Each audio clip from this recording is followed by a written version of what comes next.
Welcome. Tonight we have a story for you. It's one that really messes with your head, blurring the lines between what's a nightmare and what might actually be real. It's about a man, Adam Ellis, living in New York City, and this series of, well, truly baffling things that happened in his apartment. He believed he was being haunted by the spirit of a dead child he named David. But what makes this so different, so gripping, is how it played out. Not in secret, but publicly, online, through his posts, in real time. And yeah, at first people were skeptical, of course they were. But the things he described just kept escalating, becoming genuinely creepy, even if you didn't want to believe it. Exactly, and it really makes you question things, doesn't it? Like, what counts as proof, as evidence, especially now in this digital world we live in? When someone's fear starts showing up on Twitter, it kind of challenges how we see reality. Okay, so let's go back to where it all began for Adam. August. It started kind of subtly, almost. Dreamlike. On August 21st, he has this incredibly vivid, terrifying dream. He dreams he's in this old, empty warehouse, and this figure, this kid he just knows as David, is dragging him by the arm. He doesn't even fight back in the dream. David's just too strong. You know how dreams are. He tries to shake it off with it, and then he wakes up, and there's this huge, very real bruise on his arm, right where David grabbed him. Now, okay, you try to rationalize, right? Maybe you bumped into something, the dream just move it in. Possible. Then, later that same day, Adam walks past this place he knows, a food cart repair depot, usually packed, noisy, busy. Today, completely empty, gutted. Except, for one thing, a single green chair sitting there all alone in the middle of this huge space. He walks back home, looks again, it's all shuttered up. A green chair, the bruise, the empty warehouse, exactly like the dream. I mean, talk about chill, he barely slept. And it didn't stop there. The unease just sort of built. Fast forward a few days, August 25th, his cats.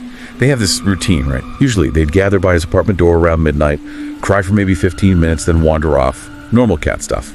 But now, they started doing it earlier and earlier. Like clockwork, exactly 10 p.m. every night, staring at the door, crying. Okay, weird cat behavior, maybe you explain that away. But then came something else, something much more direct. Right after the cats started their 10 p.m. thing, maybe around 10:30, he starts getting phone calls, night after night, unmarked number. He ignored it for days, but finally, he picks up, thinking, okay, telemarketer, whatever, but no. It's this weird electrical static sound. He said it sounded a lot like the noises his sleep app sometimes recorded. It goes on for like a minute, then silence. He's listening, about to hang up, and then he hears it.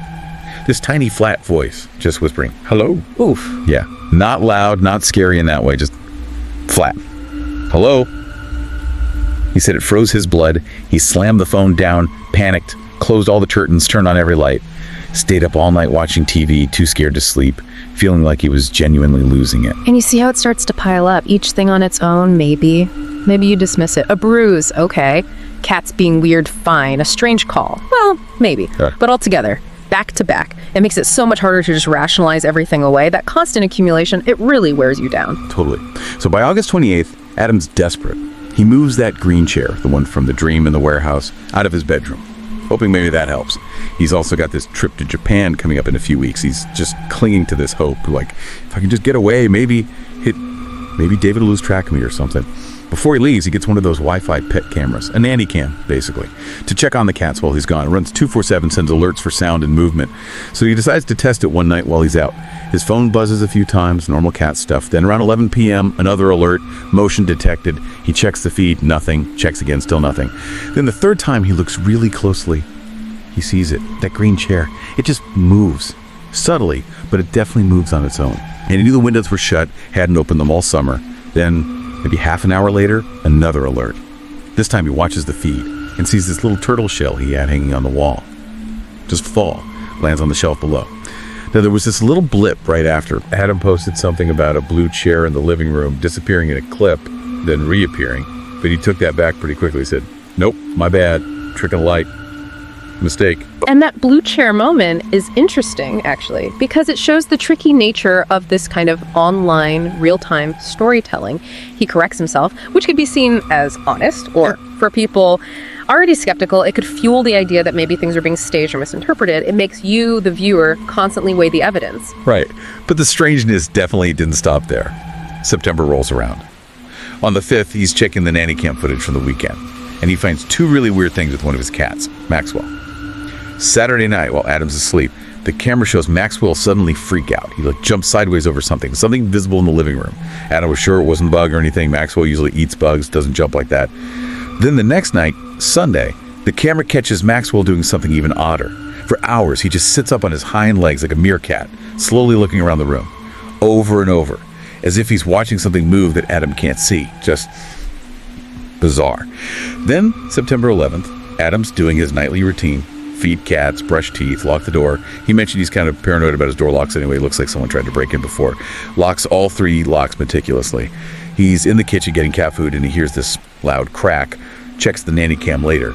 And it shows this little knitted cactus plant he had. In a terracotta pot on a shelf, it just falls off, smashes on the floor. Both cats were in the bedroom with him. Couldn't have been them. He tries to explain it away again. He lives near the subway, the building shakes sometimes. Maybe that was it. But he admits the paranoia is really setting in.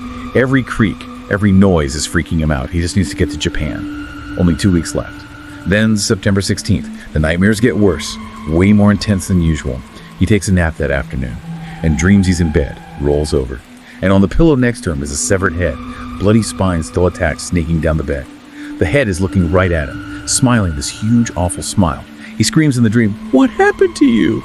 And the head just smiles wider and groans, "It feels great." He wakes up. It's dark, quiet. He'd been having other weird dreams too, like dark figures staring in his windows even though he's on the 2nd floor. After that head dream, he just couldn't shake it. Had to get out of the apartment, goes for a walk, and on his walk, he has to pass that same boarded-up warehouse again. The one from the first dream. As he passes it the second time, he hears it, a dull thunk from inside. Behind the shutters, he freezes, listens. Nothing else. But curiosity. There's this grated window high up, maybe a foot above his head, too high to see in. He gets this idea. Hold up his phone, flash on, snap one picture, and run. So he does it, takes a picture, thinks maybe he saw a movement, and just bolts home. Doesn't even look at the photo right away. Later, when he finally gets the nerve, the photo shows. Like an office area inside, mostly junk. But up in the corner, something looks kind of like a face. He stares, it just looks like a blur. Then he starts messing with the filters on his phone. Brightness, contrast, and the image that starts to come through looks chillingly like David. The kid from his dreams. And this is where that psychological element really intensifies. The lines are blurring so much now. Dream, reality, a potentially manipulated photo. Your brain is desperately trying to find patterns, make sense of it all. And sometimes in that state, you might find connections, see things that reinforce your fear, whether they're objectively there or not. The fear itself starts shaping perception. Yeah, absolutely. So finally, September 22nd arrives. Things have been kind of quiet for a few days, and Adam leaves for Japan. Still really hoping this whole thing, this David presence will just stop now that he's gone. But it seems like whatever this is, it followed him. October 2nd, his last full day in Japan. He's in Sapporo, just wandering around a park. He sees this interesting cylindrical statue, takes some pictures, walks around it. Then he looks at it from one specific angle, and he nearly drops his phone. Because looking up at it from that spot, there's a feature, carved or formed in the statue, that looks exactly like, his words, a kid with a dented head. Way too specific, way too similar to David to feel like a coincidence. He said he felt dizzy just looking at it. That's a fascinating moment. It could be pareidolia, seeing a familiar pattern of face and something random. Our brains do that all the time. But for Adam, given everything else, it becomes confirmation bias. It feels like a sign, like proof that this isn't just in his apartment. It's aware of him.